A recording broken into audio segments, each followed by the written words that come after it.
Assalamualaikum warahmatullahi wabarakatuh. Jumpa kembali di channel Ngulik Horor. Channel ini menceritakan tentang kisah-kisah misteri. Pada kesempatan kali ini saya akan membawakan kisah misteri yang diambil dari YouTube-nya Ngulik Misteri dan ditulis oleh Edna Villa. Kalian juga dapat mengunjungi YouTube-nya Ngulik Misteri ya. Nanti link saya akan sediakan di kolom deskripsinya. Oh iya, di dalam cerita ini nama dan tempatnya disamarkan semua ya, untuk menjaga privasi pihak yang terlibat di dalamnya. Yuk daripada kita lama-lama langsung saja kita simak ceritanya. Bismillahirrahmanirrahim. Kali ini saya akan menceritakan kisah misteri yang berjudul Jenglot Pencari Tumbal. Seperti apa kisahnya? Mari kita kulik ceritanya. Untuk kali ini saya akan menceritakan kisah pesugihan jenglot yang dilakukan oleh si pelaku, sebut saja namanya Pak Sarwo. Pak Sarwo ini adalah pelaku pesugihan, dan yang dilakukan Pak Sarwo dengan cara menaruh jenglot di satu tempat yang memudahkan jenglot tersebut mencari tumbal yang akan diambil darahnya sebagai syarat utama kesuksesan Pak Sarwo sang pemilik pesugihan jenglot. Sebelum lanjut menceritakan pesugihannya Pak Sarwo, saya akan menceritakan sebelum pesugihan Pak Sarwo ini diketahui oleh salah satu praktisi yang sebagai narasumber. Sebut saja namanya Pak Iskandar.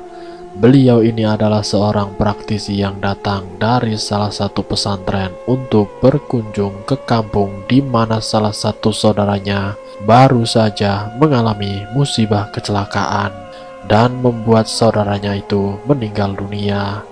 Dan itu adalah awal mula keberadaan jenglot diketahui. Saudaranya ini sebut saja namanya Bu Romlah. Bu Romlah yang mengalami kecelakaan di penyeberangan jalan, yang memang tempat itu dari tahun ke tahun, kurang lebihnya itu 7 tahun lamanya. Setiap tahun itu ada 2 bahkan 3 orang yang meninggal di penyeberangan jalan raya tersebut. Dan itulah yang menyebabkan di penyeberangan tersebut dikenal sebagai penyeberangan yang sangat angker.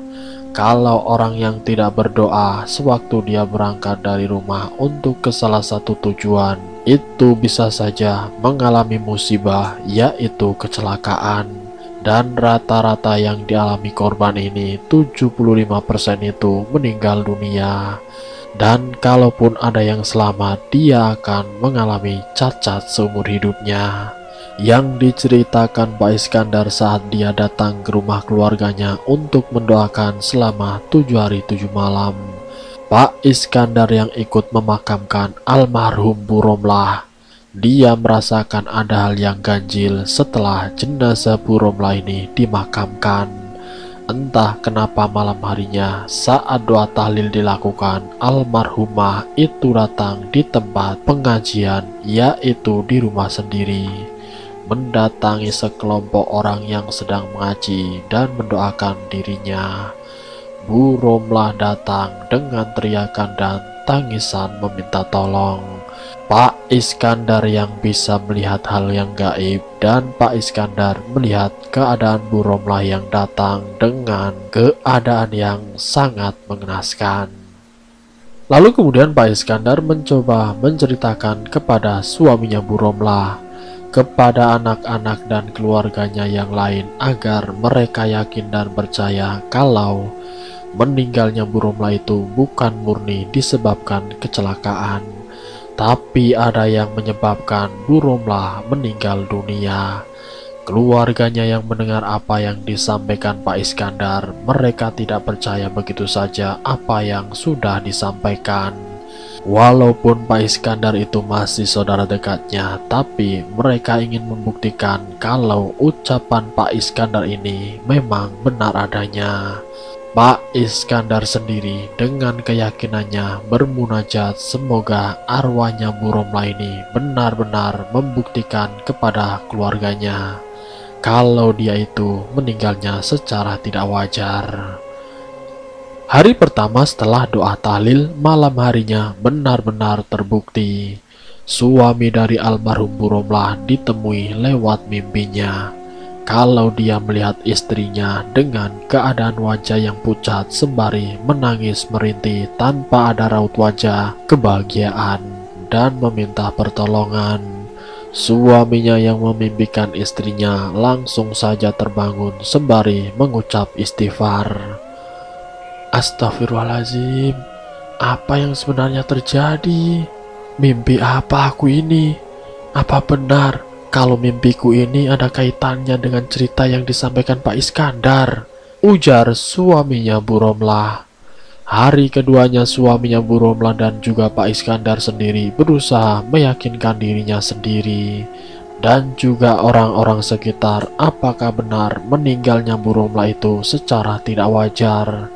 Menurut mereka, dari kesaksian warga yang melihat saat Bu Romlah ini menyeberang di jalan raya, Bu Romlah seakan-akan tidak melihat kanan dan kiri.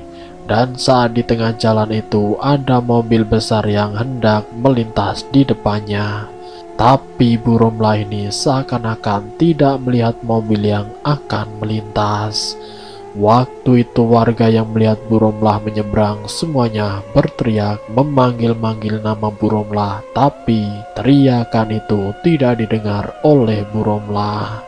Dengan santainya seolah-olah tidak ada apa-apa, Bu Romlah berjalan menyeberang jalan, dan alhasil Bu Romlah pun terhantam mobil. Dan seketika itu juga Bu Romlah meninggal dunia. Dari kesaksian orang-orang sekitar, keluarganya Bu Romlah dan juga Pak Iskandar sendiri semakin yakin dan percaya kalau Bu Romlah ini meninggal secara tidak wajar. Lalu kemudian suaminya Bu Romlah menanyakan kepada Pak Iskandar, "Kalau misalkan istriku meninggal secara tidak wajar, apa yang meyakinkanku kalau istriku itu benar-benar meninggal secara tidak wajar?" Tanya suaminya Bu Romlah. Pak Iskandar menceritakan kalau di tempat penyeberangan itu ada sesuatu yang sengaja dilakukan oleh seseorang, yaitu pelaku pesugihan, dengan cara menaruh pesugihan di seberang jalan dan ditanam di antara pohon besar yang terletak di seberang jalan itu.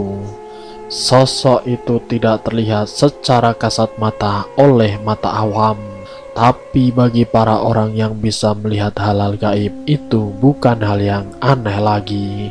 Kalau di pohon besar di dekat penyeberangan itu sangat angker. Suaminya Bu Romlah yang mendengar apa yang diungkapkan Pak Iskandar dan ada kesaksian warga kalau di pohon besar tersebut yang dikenal sangat angker itu sering terlihat seperti ada bayangan hitam dengan rambut yang sangat panjang, tapi tidak jelas itu adalah sosok apa. Dan suaminya Bu Romlah kembali menanyakan kepada Pak Iskandar, "Memangnya sosok apa itu, Pak? Dan apakah sosok itu yang menyebabkan istri saya meninggal?" Tanyanya kepada Pak Iskandar. "Wallahu alam, Pak. Kalau memang itu sebagai penyebab utama kematian istrimu, tapi yang saya rasakan saat ini adalah pesugihan yang ditaruh dengan sengaja, dan itu berupa pesugihan jengklot. Dan sebelumnya mohon maaf, sebelum meninggalnya almarhum istrinya sampean, adakah kejadian-kejadian yang aneh yang terjadi di tempat di mana almarhum istrinya sampean itu meninggal dunia?" Sebagai orang setempat yang letak rumahnya tidak jauh dari tempat istrinya meninggal, ia pun mencoba mengingat-ingat kembali yang ternyata dari kejadian almarhum istrinya yang meninggal di penyeberangan jalan tersebut, yang memang sebelumnya itu banyak kejadian kecelakaan dan itu setiap tahun pasti ada yang meninggal dunia. Bukan hanya satu tapi bisa 3 orang dalam waktu yang tidak tertentu. Terkadang ada yang sekali kejadian 2 nyawa menghilang. Ada juga 1 nyawa namun berurutan, bahkan ada yang 3 sekaligus yang mengalami kecelakaan. Dapat dipastikan setiap tahun ada 3 nyawa yang menjadi korban tumbal jengklot tersebut. Kejadian itu di tahun sebelum istrinya meninggal. Di tahun sebelum-sebelumnya, setelah diingat-ingat lagi, mungkin kurang lebih selama kurun waktu 7 tahun itu ada lebih dari 10 nyawa yang menghilang di tempat penyeberangan itu. Dan setelah Pak Iskandar selesai membacakan doa dan tahlil, kemudian mendatangi tempat di mana sosok gaib yang membuat onar yang sering membuat nyawa melayang di penyeberangan, dengan diikuti oleh jamaah tahlil yang mendoakan almarhumah Bu Romlah. Semuanya ikut ke tempat penyeberangan. Pak Iskandar yang mendatangi pohon besar di mana di situ ada sosok gaib yang sering menampakkan diri dari jam 9 sampai jam 12 dini hari. Pak Iskandar meminta orang-orang yang ikut dengannya ternyata mengundang perhatian dari warga sekitar. Sampai dari pihak desa pun berdatangan. "Mohon maaf Pak, ada apa ramai-ramai seperti ini?" Dari beberapa jamaah tahlil termasuk Pak Iskandar menyampaikan perihal yang dilakukan, yang saat itu sedang melakukan penetralan dengan sosok gaib yang menyebabkan sering terjadinya kecelakaan di area penyeberangan tersebut. Sampai singkat ceritanya, Pak Iskandar dan beberapa warga memberitahukan kepada pihak desa apa yang sebenarnya menyebabkan banyaknya kecelakaan di area tersebut. Dan besok harinya, Pak Iskandar menyempatkan mendatangi kediaman perangkat desa, yaitu lurah setempat. Dan Pak Iskandar pun menceritakan apa yang dia lakukan semalam. "Mohon maaf Pak, kami meminta pihak desa agar penyeberangan itu sebaiknya ditutup saja, dan para warga dianjurkan melewati penyeberangan yang lebih jauh daripada jalur yang dekat, tapi bisa menyebabkan hilangnya nyawa," Pak Iskandar menceritakan kepada perangkat desa. Singkat ceritanya, solusi dari Pak Iskandar yang juga didukung oleh beberapa warga yang ikut datang kepada Pak Lurah, akhirnya dari pihak desa mengajukan ke pemerintah setempat agar penyeberangan jalan tersebut ditutup permanen. Dengan kesepakatan itu, akhirnya jalan yang sering menyebabkan hilangnya nyawa dari kecelakaan yang hampir semuanya itu tidak wajar ditutup permanen. Dan setelah penyeberangan itu ditutup, sudah tidak ada lagi yang namanya korban meninggal dunia. Tapi sebelum Pak Iskandar waktu itu melanjutkan misinya, yaitu menyelamatkan almarhum Bu Romlah, yang waktu itu ingin dijadikan abdi ataupun budak dari pesugihan, Pak Iskandar diminta bantuan kepada keluarganya Bu Romlah agar almarhumah bisa tenang di alam barzah.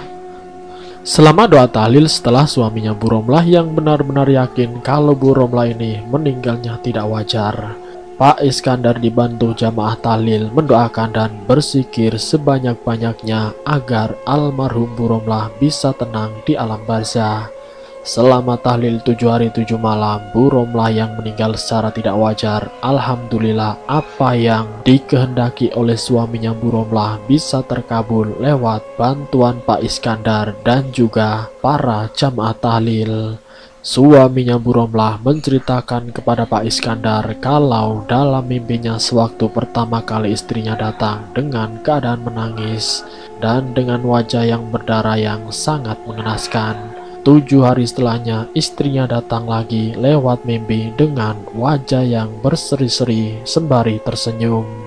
Ya, semua itu dilakukan oleh Pak Iskandar semata-mata karena ingin Bu Romlah itu bisa meninggal selayaknya orang yang sudah ditakdirkan meninggal.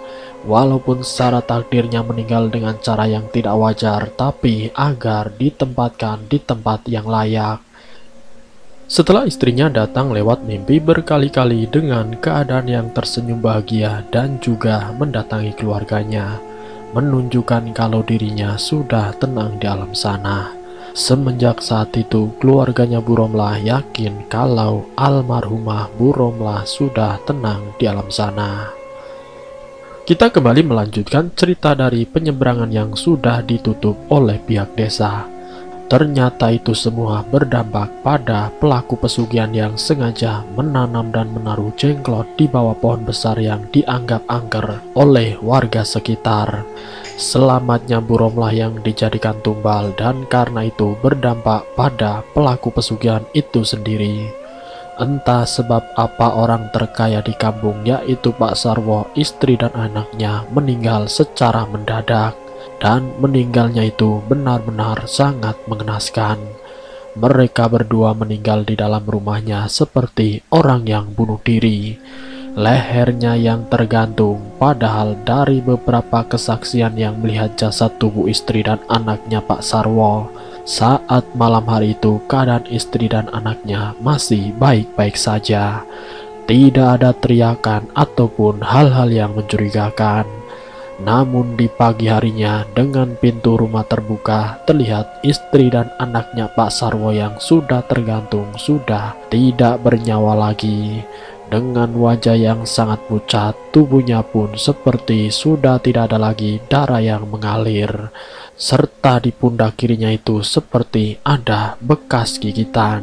Entah itu gigitan apa. Dari kejadian itu yang membuat warga sekitar beranggapan kalau yang menaruh Jenglot di bawah pohon besar adalah Pak Sarwo. Karena dari kesaksian warga hanya Pak Sarwo lah yang kekayaannya tidak wajar. Orang yang dulu dikenal oleh warga sekitar tidak mempunyai apa-apa. Dalam waktu singkat, kurang dari 10 tahun, usahanya bisa luar biasa. Mempunyai aset-aset yang terbilang jumlahnya sangat banyak sekali. Setelah meninggalnya anak dan istrinya, Pak Sarwo hanya tinggal sendiri. Dan karena pengaruh pesugihan Jenglot yang waktu itu susah mendapatkan tumbal lagi sebagai syarat pesugihan Pak Sarwo. Karena tempat di mana Jenglot itu mencari tumbal jalannya sudah ditutup, dan itu berdampak kepada Pak Sarwo sendiri. Dan singkat ceritanya, belum genap 1 tahun, Pak Sarwo sendirilah yang menjadi tumbal untuk pesugihannya sendiri. Jenglot itu benar-benar memakan si pelaku, karena salah satu sebab musababnya pesugihan Jenglotnya tidak diberi tumbal darah. Dalam pesugihan Jenglot itu sendiri, untuk bisa membuat Pak Sarwo itu kaya raya, dalam perjanjian awal untuk bisa membuat Pak Sarwo itu kaya raya, dalam perjanjian di awal, Pak Sarwo harus menumbalkan 3 nyawa dalam kurun waktu 1 tahun. Ini yang dialami oleh pelaku pesugihan karena sudah tidak lagi mendapatkan tumbal, karena penyeberangannya sudah ditutup. Alhasil Jenglot itu memakan si pelaku pesugihan itu sendiri.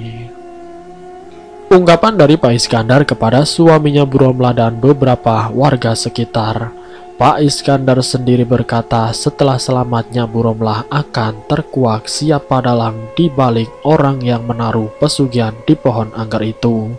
Dalam waktu 1 tahun akhirnya terjawab apa yang dikatakan oleh Pak Iskandar.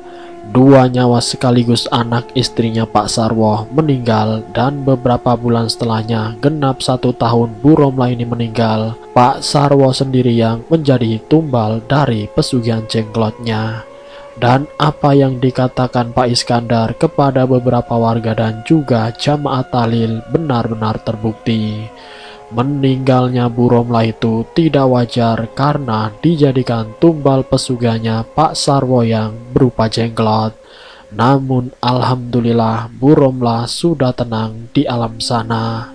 Dan si pelaku pesugihan Jenglot itu sendiri menjadi korban, itu adalah karma dari pelaku yang dilakukannya selama ini.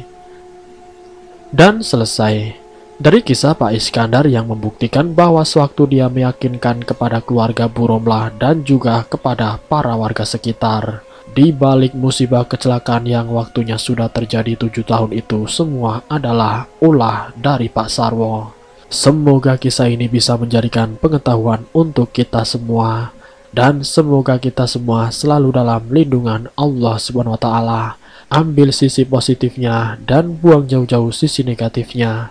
Terima kasih untuk kalian yang sudah mampir di channel kami. Jika kalian tertarik dengan video kami, silakan tekan tombol like, share, dan komen. Tekan subscribe untuk mengikuti video-video kami yang selanjutnya. Wassalamualaikum warahmatullahi wabarakatuh.